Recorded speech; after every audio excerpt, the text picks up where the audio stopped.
تو وہ کارکن جو تھا وہ ٹائپ کر جا رہا تھا، جو میں لکھتا جاتا تھا وہ ٹائپ کرتا جا رہا تھا، اور وہ کہتا تھا جس اللہ نے وہ دیا وہ بچائے گا، میں اللہ کا کام کر رہا ہوں، اللہ میرے بیٹے کو زندگی دے گا۔ اچھا یہ لوگ جو تھے یہ کوئی 1 2 3 4 نہیں تھے، یہ گلیوں کے اندر تھے۔ ہم ان لوگوں سے ملے ہیں، ان سے مسافہ کرتے ہوئے ہمیں خود محسوس ہوتا تھا کہ ہم کسی بندے سے نہیں فرشتے سے مل رہے ہیں۔ یہ ہم نے لوگ چاروں طرف دیکھیں۔ شیخ محبوب علی صاحب یہاں تھے۔ شیخ محبوب علی صاحب ایک صوفی تھے، ایک کلندر تھے، ایک کتب تھے۔ ہم نے دیکھا ہے کہ ان کی تقریر کے اندر، ان کی درویشی کے اندر وہ دل کے اندر اتر جاتے تھے اور کارکنوں کو تبدیل کر دیتے تھے۔ سفیر حسن صاحب، یہ کتنے لوگ تھے جن لوگوں نے ہم لوگوں کو تیار کیا اور بنایا۔ نظریاتی پارٹیاں جو ہیں صرف یہ سیٹوں کے حوالے سے جمع تفریق نہیں کرتی۔ نظریاتی پارٹیاں 2 مرتبہ صرف کامیاب ہوئی ہیں ریاستی سطح پہ۔ ایک مرتبہ کمیونسٹ پارٹی چلی میں 1970 نومبر میں ہوئی، اور 11 ستمبر 1973 کو علندے تھا کمیونسٹ پارٹی، وہ ووٹ کے ذریعے آئی، ختم ہو گئی۔ اس کے بعد کبھی کمیونسٹ پارٹی کسی ریاست، اور دوسری پارٹی جو ہے وہ اخوان المسلمون کامیاب ہوئی۔ لیکن کیا ان دونوں کے نتیجے میں صرف تبدیلی آئی؟ نہیں، ان دونوں نے تبدیلی اسٹریٹجک حوالے سے کی۔ جماعت کی جو قوت ہے یہ ساحل کراچی پہ ختم نہیں ہو جاتی، اس کے بعد بھی آگے چلتی ہے۔ ہمارے لوگ جو ہیں وہ اگر یہ سمجھیں گے کہ اسمبلیوں کے سیٹوں کے ساتھ ہوگا، تو ذہن میں رکھنا چاہیے سب سے زیادہ ہماری سیٹیں 2002 کی اسمبلی میں تھیں، اور 2002 کی اسمبلی نے 17ویں ترمیم دی، خواتین کی 1/3 نمائندگی دی، دستور کا حلیہ تبدیل ہو گیا، لیکن ہماری وہ بہت اکثریت کام نہیں کر سکی۔ اور جب ہم بالکل نہیں تھے، قرارداد مقاصد منظور کروا لی، 56 کا آئین منظور کروا لیا۔ جب ہم 2 تھے 1962 کی اسمبلی میں، تو اس وقت کے سیکولر جو بالکل دستور تھا اس کو تبدیل کرا لیا۔ جب ہم 3 تھے تو 73 کے آئین کے اندر وہ ترامیم کروا لی۔ جب ہم بہت زیادہ تھے تو دستور کی چیز، اس کا مطلب ہے کہ اسمبلی کی اگر سیٹیں نہیں آتی یا آتی ہیں تو اس کے بارے میں پریشان نہیں ہونا چاہیے، کوشش ہونی چاہیے۔ اگر اس کی پریشانی کے ساتھ رہیں گے تو سمجھنا چاہیے ہم اسٹریٹجک یا نظریاتی پارٹی نہیں ہے، ہم جمع تفریق کرنے والے کیلکولیٹر پکڑے ہوئے لوگ ہیں، اور کیلکولیٹروں سے کبھی نہ انقلاب آیا ہے نہ تنظیمیں آگے بڑھی ہیں۔ کیلکولیٹر کو خدا کے لیے آپ بند کریں۔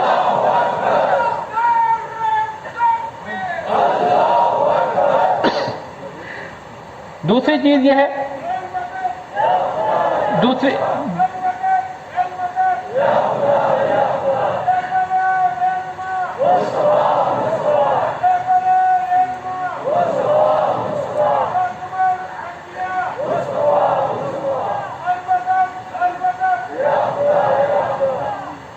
اس میں چیز جو ہے بہت اہم سوچنے والی یہ ہے کہ ایک عجیب و غریب وہمہ جو ہے ہمارے دلوں میں بھی اس نے جڑ پکڑی ہے اور پھیلایا گیا ہے، اور وہ پریس نے بھی اور لوگوں نے بھی اس کو کیا، اور نتیجہ تھا ہمارے دلوں میں بیٹھ گیا ہے۔ وہ یہ ہے کہ نظریاتی کشمکش ختم ہوگی۔ یہ سب سے پہلے کہا تھا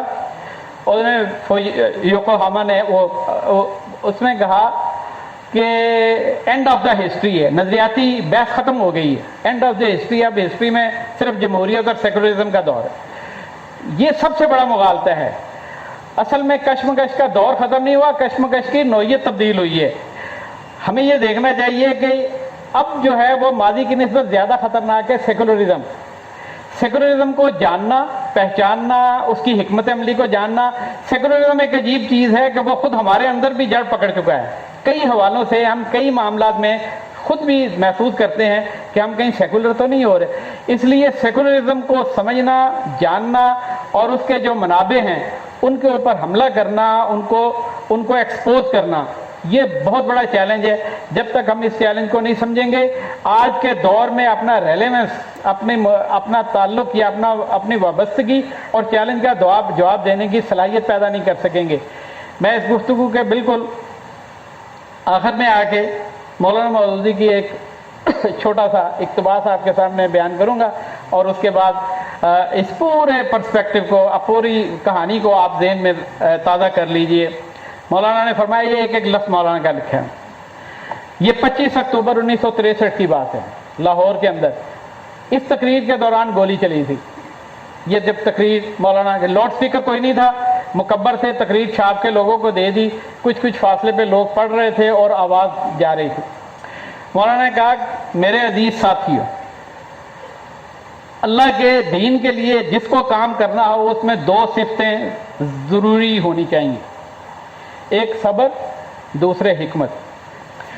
صبر کا تقاضا یہ ہے کہ آپ کی راہ میں جو رکاوٹ بھی ڈالی جائے اس پر نہ تو مشتعل ہو کر آپ ذہن کا توازن کھو دیں اور نہ دل شکستہ ہو کر اپنے مقصد کے بجائے رکاوٹ ڈالنے والے کا مقصد پورا کریں، بلکہ ہر رکاوٹ پیش آنے پر آپ کا عزم جوں کا توں قائم رہنا چاہیے اور جذبات کی گرمی سے اپنے دل و دماغ کو محفوظ رکھ کر آپ کو وہ راہ اختیار کرنی چاہیے جو حکمت کے مطابق ہو۔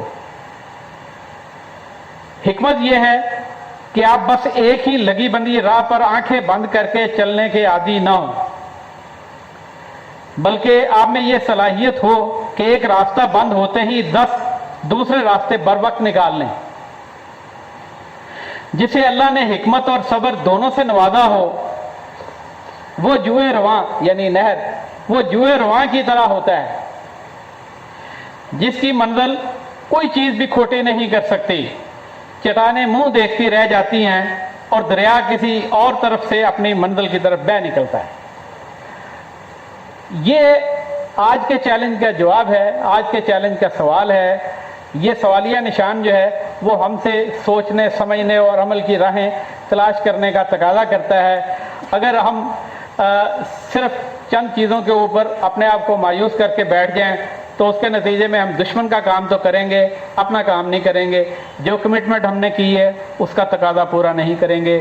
اللہ تعالی ہمیں اس بات کو سمجھنے کی کوشش دے، توفیق دے اور اسے پورا کرنے کی صلاحیت عطا فرمائے۔ وآخر دعوانا الحمدللہ رب العالمین۔